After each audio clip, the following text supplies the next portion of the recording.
Hello everyone, welcome to GS centre. दोस्तों, कैसे आप सब? उम्मीद है आप सब अच्छे होंगे। तो चलिए कंटिन्यू करते हैं। हमारी प्रैक्टिस सेट की सीरीज चल रही है, काफ़ी इंपॉर्टेंट है। प्रीवियस ईयर एग्जाम्स में जितने भी क्वेश्चन पूछे गए हैं, चाहे वो SSC, MP police, UP police, air force, army, navy, air force, जितने भी एग्जाम्स हैं, तो वहाँ से इंपॉर्टेंट क्वेश्चन उठाए गए हैं। प्रीवियस ईयर क्वेश्चन से 10,000 क्वेश्चन हम कंप्लीट करने वाले हैं, और अगर ये क्वेश्चन हम कर लेते हैं तो बहुत ज़्यादा हेल्प होने वाली है हमारे वनडे एग्जाम्स के लिए। ठीक है, तो चलिए जल्दी शुरू करते हैं। आज अगला सेट है हमारा। तो पहला क्वेश्चन देखते हैं हम कि पहला क्वेश्चन क्या है। तो हमारा पहला क्वेश्चन है कि यूनेस्को का मुख्यालय कहाँ है। ऐसे क्वेश्चन भी बहुत पूछे गए हैं। तो यूनेस्को का मुख्यालय कहाँ है? पेरिस में, रोम, जेनेवा या वियना? तो सबको पता होगा यूनेस्को का मुख्यालय कहाँ है, बताइए। यूनेस्को का मुख्यालय कहाँ है? पेरिस में। ठीक है, अब यूनेस्को का मुख्यालय पेरिस में है। ठीक है, तो ओईसीडी का मुख्यालय भी पेरिस में है। ठीक है, ध्यान रखेंगे ओईसीडी का मुख्यालय भी पेरिस में है, और रिपोर्टर्स विदाउट बॉर्डर का मुख्यालय भी पेरिस में है। तो और एफएटीएफ का मुख्यालय किसका है? एफएटीएफ, तो फाइनेंशियल एक्शन जो टास्क फोर्स है, उसका भी मुख्यालय आपका कहाँ पर है? ये पेरिस में ही है। तो चार मुख्यालय पेरिस में है। एक है ओईसीडी का, एफएटीएफ का, यूनेस्को का और रिपोर्टर्स विदाउट बॉर्डर का। तो ध्यान रखेंगे, चारों को बहुत इंपॉर्टेंट एग्जाम में बार बार पूछे जाते हैं। नेक्स्ट हम क्वेश्चन देखते हैं कि जापान का राष्ट्रीय विधानमंडल क्या कहते हैं। तो जैसे हमारे यहाँ पार्लियामेंट है, तो जापान के जो विधानमंडल है उसको क्या कहा जाता है?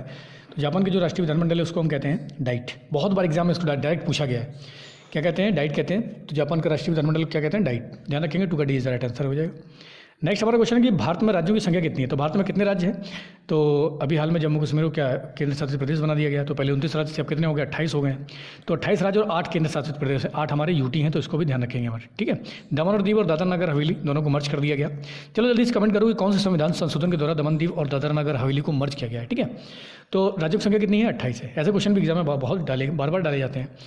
अब देखो, भारत में औसत वार्षिक वर्षा, देखो क्वेश्चन बहुत छोटा है, क्वेश्चन ये बहुत छोटा है, लेकिन अधिकतर बच्चा इस चीज़ को इग्नोर करेगा। और जब इग्नोर करेगा ना, तो वहाँ पर ये ऐसे क्वेश्चन बने हैं, और ये प्रीवियस ईयर एग्जाम्स में किसी एग्जाम में क्वेश्चन पूछा गया है ये।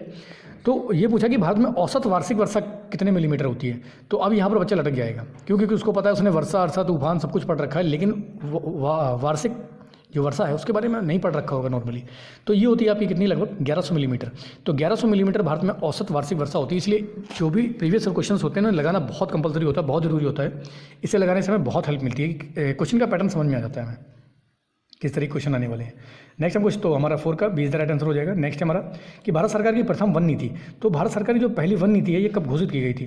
तो पहली जो वन नीति, नॉर्मल सी बात है, देश जब आज़ाद हुआ 1952 में आई थी। तो भारत की जो प्रथम वन नीति थी कब आई थी? 1952 में। ठीक है, इसको ध्यान रखेंगे हम। नेक्स्ट हमारा क्वेश्चन है कि भारतीय खनन अनुसंधान, तो केंद्रीय खनन अनुसंधान केंद्र का कहाँ पर स्थित है। तो ये भी बहुत बार एग्जाम में क्वेश्चन पूछा गया है, खनन अनुसंधान केंद्र कहाँ पर है। तो ये आपका है धनबाद में। 6 का एज द राइट आंसर हो जाएगा, ध्यान रखेंगे। ठीक है, नेक्स्ट हमारा क्वेश्चन है कि संयुक्त राज्य अमेरिका की राजधानी क्या है। तो कभी कभी सरल भी क्वेश्चन आ जाते हैं। तो यूएसए की राजधानी पूछ रहे हैं यहाँ पर। तो ये है आपका वाशिंगटन डीसी। 7 का D is the right answer हो जाएगा। इसमें तो कुछ बताना नहीं है। कैलिफोर्निया जो है ना, ये अमेरिका का ही एक प्रांत है। जेनेवा कहाँ पर है? जल्दी से बताओ। और न्यूयॉर्क भी कहाँ पर है? आपका यूएसए में पड़ता है। आगे हम बात करते हैं, यूरोप को संयुक्त राज्य अमेरिका से कौन सा महासागर अलग करता है। तो देखो, यूएसए और यूरोप के बीच में, यूएसए और यूरोप के बीच में कौन सा बीच में महासागर पड़ता है? तो ये है आपका अटलांटिक महासागर। कौन सा महासागर है? अटलांटिक महासागर है। 8 का इज द राइट आंसर हो जाएगा। ठीक है, प्रशांत महासागर किसके बीच में? तो ये चाइना और अगर चाइना और अमेरिका की बात करी जाए तो प्रशांत महासागर जो है ना, अमेरिका के वेस्ट में है और चाइना के ईस्ट में है। तो प्रशांत महासागर का हिस्सा ही है आपका दक्षिणी हिंद सागर। तो प्रशांत महासागर, और सबसे बड़ा महासागर भी प्रशांत महासागर। बाकी काला सागर, ब्लैक सी में तो अभी हाल में बड़ा और लड़ाई झगड़ा चल रहा है। यूएसए और रशिया और यूक्रेन का युद्ध काला सागर में ही हो रहा है। ठीक है, और कैस्पियन सागर कहाँ पर है? कैस्पियन सागर, तो कैस्पियन सागर चलिए कमेंट करके बताओ कि अच्छा ये बताओ कि कैस्पियन सागर से कौन कौन से देश लगते हैं मर्ज, कौन कौन से देश अपनी बाउंड्री बनाते हैं कैस्पियन सागर से। ठीक है, और कैस्पियन सागर को लेकर एक समझौता भी है, कैस्पियन सागर डील भी बोलते हैं इसको। तो कैस्पियन सागर डील के कौन कौन से देश इसके हिस्से हैं? जल्दी से कमेंट करके बताओ। नेक्स्ट क्वेश्चन नंबर 9 कि कानपुर किसके लिए प्रसिद्ध है। तो कानपुर भाई किसके लिए प्रसिद्ध है? सबको पता होना चाहिए, चमड़ा उद्योग के लिए प्रसिद्ध है। किसके लिए? चमड़ा उद्योग के लिए। तो 9 का 20 राइट आंसर हो जाएगा। अगला क्वेश्चन है कि कोसी नदी जो परियोजना है, कोसी परियोजना किस राज्य को लाभान्वित करती है। तो उत्तर प्रदेश, कोसी बिहार का सुख बोली जाती है। तो 10 को डी। तो देखो, बिहार को लाभान्वित भी करती है, और भाई साहब परेशानी का कारण भी कोसी बन जाती है, क्योंकि कोसी अपने साथ बहुत सारा अवसाद लेके आती है, जिससे कि अवसाद की वजह से क्या होता है कि नदियाँ जो होती है ना, छिछली हो जाती हैं। तो मतलब कम गहराई हो जाती है, जिसकी वजह से पानी ऊपर आ जाता है, और हर साल ये बिहार में बहुत बड़ी मात्रा में बाढ़ का कारण बनती है। ठीक है, 10 का डी इज राइट आंसर हो जाएगा। आगे हम बात करते हैं नागार्जुन सागर बांध। नागार्जुन सागर बांध कहाँ पर है? ये किस नदी पर बना हुआ है? तो नागार्जुन सागर बांध कृष्णा नदी पर बना हुआ है। ठीक है, तो नागार्जुन सागर बांध कहाँ पर है? कृष्णा नदी पर बना हुआ है। ठीक है, तो काफ़ी इंपॉर्टेंट पॉइंट है ये भी। 11 का सी इज राइट आंसर हो जाएगा हमारा। अगला क्वेश्चन हमारा, किस हवाई अड्डे को इंदिरा गांधी हवाई अड्डा कहा जाता है? तो नॉर्मल सी बात है, सबको पता होना चाहिए, इंदिरा गांधी हवाई अड्डा दिल्ली हवाई अड्डे कहते हैं, छत्रपति शिवाजी महाराज जो है मुंबई हवाई अड्डे कहते हैं। तो ये आपका ए इज राइट आंसर हो जाएगा। चेन्नई का नाम बदलकर कर दिया, चेन्नई हवाई अड्डे का नाम बदलकर क्या कर दिया गया? जल्दी से बताओ, कमेंट करो कि चेन्नई हवाई अड्डे का नाम बदलकर क्या कर दिया गया, ठीक है। और कलकत्ता हवाई अड्डे को सुभाष चंद्र बोस भी हवाई अड्डा भी कहते हैं। और चेन्नई वाले कमेंट करो, चेन्नई वाला कमेंट करो, ठीक है। 12 का ए इज द राइट आंसर हो जाएगा। नेक्स्ट हमारा कि सेंट जॉर्ज किला, बहुत बार एग्जाम में डाला गया इसको, बहुत, और बच्चे कंफ्यूज हो जाते हैं। अब यहाँ तो नॉर्मल से क्वेश्चन ऑप्शन है, तो आप कर सकते हैं कि सेंट जॉर्ज किला कहाँ पर, गया में तो कोई किला नहीं है, चेन्नई, चेन्नई, ठीक है। सेंट जॉर्ज कहाँ है? और एक है सेंट, हाँ ये जो सेंट फोर्ट जॉर्ज है ना, इसी कहते हैं, चेन्नई में है ये। तो 13 का 20 राइट आंसर हो जाएगा, ठीक है। अच्छा, कलकत्ता में कौन सा है? कलकत्ता में एक और किला बनाया गया था, जल्दी से कमेंट करो कलकत्ता में कौन सा है। तो चेन्नई इसका राइट आंसर हो जाएगा, ठीक है। 13 का 20 राइट आंसर। अगला हमारा question number 14, Jaipur Indian airlines के साथ, सॉरी जयपुर नहीं होना चाहिए यहाँ पर, ठीक है। तो यहाँ पर केवल होगा इंडियन एयरलाइंस। तो इंडियन एयरलाइंस के साथ इसको हटा देते हैं हम लोग थोड़ा सा, चलो ठीक है। इंडियन एयरलाइंस के साथ किस एयरलाइन का विलय कर दिया गया? तो ये कौन सी एयरलाइन है जिसका विलय कर दिया गया है? ये है आपकी वायुदूत। तो इंडियन एयरलाइंस के साथ किस एयरलाइन का विलय कर दिया गया है? ये आपका है वायुदूत, ठीक है, ध्यान रखेंगे इसको। नेक्स्ट हमारा क्वेश्चन है कि ईरानी ट्रॉफी किस खेल से संबंधित है? तो ईरानी ट्रॉफी किस खेल से संबंधित है? तो बहुत बार एग्जाम में, ये भी नॉर्मल सा क्वेश्चन है लेकिन बहुत बार एग्जाम में पूछा गया है। तो ये क्रिकेट से संबंधित है, 15 का इज राइट आंसर हो जाएगा। नेक्स्ट हमारा क्वेश्चन है कि राज्य विधानसभा का नेता कौन होता है? अब राज्य विधानसभा का नेता वही होगा जो नेता पक्ष होगा, मतलब कि जो सरकार में होगा। तो राज्य विधानसभा का जो नेता होगा वो मुख्यमंत्री होगा। 16 का डी इज राइट आंसर हो जाएगा। ऐसे भी क्वेश्चन डाल दिए जाते हैं, बच्चे कन्फ्यूज हो जाते हैं इनमें भी। नेक्स्ट हमारा कि सुप्रसिद्ध हिंदी कहानी, तो एक कहानी जिसने कहा था, उसने कहा था, मतलब उसने कहा था, एक आपकी हिंदी कहानी है, तो इसके लेखक कौन है? प्रेमचंद है, अमृता प्रीतम, खुशवंत सिंह है, चंद्र शर्मा गुलेरी साहब है। तो इसके कौन है, जल्दी बताएंगे। तो ये है आपके चंद्रधर शर्मा गुलेरी। तो उसने कहा था कि इसके लेखक है, ठीक है। नेक्स्ट हमारा क्वेश्चन है, वैष्णो देवी का मंदिर, प्रसिद्ध मंदिर कहाँ पर है? तो नॉर्मल सबको पता ही होना चाहिए कि जम्मू कश्मीर में ही है वैष्णो देवी मंदिर, ठीक है। और देवगांव का मंदिर आपका झांसी में पड़ता है, मध्य प्रदेश में खजुराहो टेम्पल है। और हिमाचल प्रदेश में कौन सा है? हिमाचल प्रदेश में कोई एक प्रसिद्ध मंदिर का नाम बताओ, जल्दी से कमेंट करो कि हिमाचल प्रदेश में कोई एक प्रसिद्ध मंदिर का नाम बताओ। अगला हमारा क्वेश्चन है, क्वेश्चन नंबर 19 है, किसी धन विधेयक को पारित होने से राज्यसभा अधिक से अधिक कितने दिन तक रुक सकती है?